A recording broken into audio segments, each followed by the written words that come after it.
Dobar dan želim svima i drago mi je da se vidimo na još jednoj epizodi na mom YouTube kanalu Nešto se sprema. Dobrodošli! Dragi moji, u današnjoj epizodi odgovaram na pitanja svojih potpisnika i ljudi koji prate moj kanal. Drago mi je da su jako lijepo prihvatili epizode o praktičnim savjetima. I danas predlažem da popričamo o tiganjima. Da, jako je važna tema. Vi i bez mene znate koji materijal se koristi za pravljenje tiganja. Normalno to je tučani tiganj, tuč. Tiganji mogu da budu napravljeni od aluminijuma, ali najzastupljeniji tiganji, najpopularniji, u svakoj kući se nađu, to su od nerđajućeg čelika. Ne bi bilo na odmet da znate osobine svakog materijala. Recimo, tuč. Pogledajte kako je težak. Ne? Odnosno, budite spremni, bit će jako teško da radite sa takvim materijalom, pogotovo ako veći tiganj, a tamo već ima hrana, to treba da budete veliki sportista, da podignete to i da poslužite. Plus, ogromni plus tuča, lijepo se razgreva i raspoređuje temperaturu jednomjerno, ravno i dugo drže temperaturu. Ako imate roštilj tiganj od tuča, idealno za roštilj, idealno, brzo i lepo. Mogu tiganje da budu napravljene i od aluminijuma. Vidite koliko lagane i čak dete može da rukuje sa njima. Ali, ogromni minus, sad ću da pokažem. Kad se zagreva, aluminijum može da bude deformisan. Vidite kako, malo sam pregrejala ovaj tigančić i ima deformaciju. Ali, kao što sam rekla, najpopularniji su tiganji od nerđajućeg čelika. I vidite, oni mogu da budu bez ikakvog pokrića, samo metal. I to su profesionalni tiganji koji se koriste u restoranima. Može da bude sa zaštitom, da ne bi se lepilo, da ne bi zagorevalo, sa zaštitom. Eto i tu isto tako. I u kućnim uslovima ja bih toplo preporučila da mi obavezno imamo tiganj sa pokrićem, sa zaštitnim slojem. Kad birate tiganj u prodavnice, pitanje je, a na šta treba da obratim pažnju? Najpre na dno. Vidite kako je tanko dno. To je jednoslojno dno. I vidite koliko je lakši tiganj po težini. Vidite koliko je tu dno nalepljeno. Ovo je troslojno dno. Ipak je lepo, ali troslojno dno. I sad, teško je. Ovo je petoslojno dno. A šta znači to? Da znači između slojeva čelika ima sloj bakra. Uporedite isti dijametar 24, koliko ovo je lakše i koliko je ovo teže. Ne mogu više da držim, moram da stavim na sto. Ogromni plus tiganja od nerđajućeg čelika je to da tiganji su pogodne za bilo koji izvor toplote. Može na indukciju, na živu vatru, na struju, na plin. Izvolite, samo izvolite. Još jedan ogromni plus tiganja od čelika jeste da brzo se zagreva, ravnomjerno se zagreva, a i brzo se hladi. A poslije još, za razliku od aluminijuma, neće da se deformiše tiganj. Ako ste pažljivo pogledali na dno, vidite tu ima neka muštrica, baš urađena u dnu. To je za kućne uslove. Može, ništa nije problem. Ali pogledajte profesionalne tiganje. glatko dno, ravno, nema nikakvih mustrica, udubljenja i tako dalje. Sljedeći korak, sljedeće pitanje jeste, da li ja kupit ću jedan tiganj i sve ću u njemu da uradim, šta god hoću.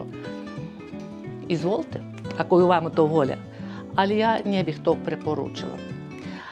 Za tučani tiganj, ja sam rekla, pogotovo roštilj tiganj tučani, to je najbolje za roštilj. I obratite pažnju, tuč ne trpi kiselinu. Znači, ako vi u jelu koristite paradajz ili limun, ima da upropastite svoj tiganj. U aluminijumskim tiganjima najbolje je dinstati povrće ili recimo pržiti ribu. Najbolje iskoristiti aluminijumske tiganje. U tiganjima od čelika možete mnogo što spremiti. I ribu i meso da ispržite, i voće, povrće da izdinstate, da napravite neko jelo. Ali pazimo, tiganj obavezno zahteva neku masnoću. Šta to znači? Nije za dijetetska jela. Plus, nije to za palačinke, apsolutno. Vi znate sami da ja putujem i u svakoj zemlji tražim kuhinsku radnju i vidim, već su pronašli, stvorili su posebni tiganj za palačinke. Milina radite sa takvim tiganjem. Ako nemate baš posebni tiganj kupljeni, tako, baš palačinkarnica, onda izdvojite jedan tiganj u svom arsenalu i koristite ga samo za palačinke, ništa drugo.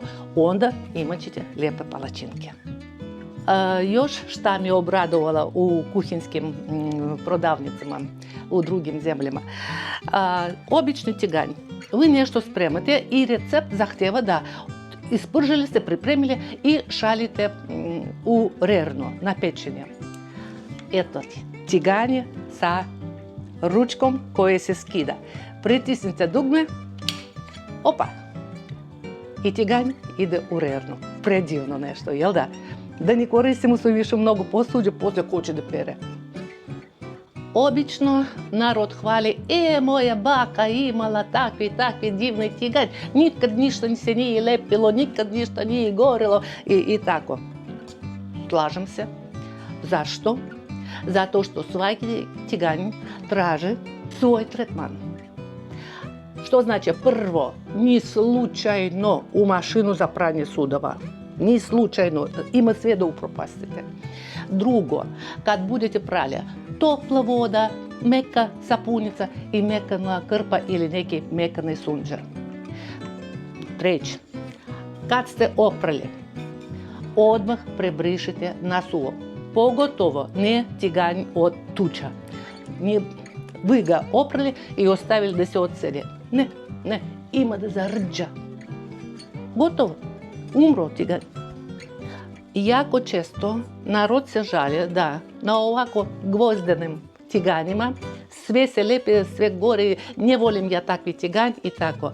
Narode, iskreno sa vama da podijelim svoje znanje i iskustvo, znači nije dobro razgrejen tiganj. Ajmo sad ću da pokažem kako treba da razgrejemo tiganj i kad treba da se stavi ulje ili masnoće neka i tak poslije da počinjemo da pržimo. Ono što sam jako često vidjela u različitim domaćinstvima, stavljaju ljudi tiganj na šporet i odmah sipaju ulje. Ne smije to tako, ne smije da se razgreje tiganj. A kako ja da znam da li je to razgrejeno? Ajmo da pokažem jedan eksperiment. Ja već osjećam pod rukom da se lijepo greje tiganj i sad ću samo nekoliko kapi da stavim. Obratite pažnju šta radi kapljice. Oni se isparavaju. Znači, još je rano. Evo, osjećam, još se razgreju tiganj i opet kapljem vodu, samo vodu, nekoliko kapljica. I pogledajte kako oni počinju da igraju. Vidite kako? Tiganj je razgrejen i sad možemo da sipamo ulje. I da ne bi ništa se lepilo za tiganj, sve namirnice moraju da budu sobne temperature. Ne smije ništa da ide na tiganj direktno iz frižidera. Još jedan važni detalj u radu sa tiganjima. To je obavezno bezbednost rada u kuhinji. Pogledajte, ovaj tiganj ima držku iz jednog komada. Vidite, nema nikakve šupline niti šta. Ona će brzo da se zagreva, ne daj Bože da se opečete. Treba će vama nešto da držite to, da budete bezbedni na poslu. Ova držka ima takozvanu šuplinu i ona je mnogo bezbednije za rad.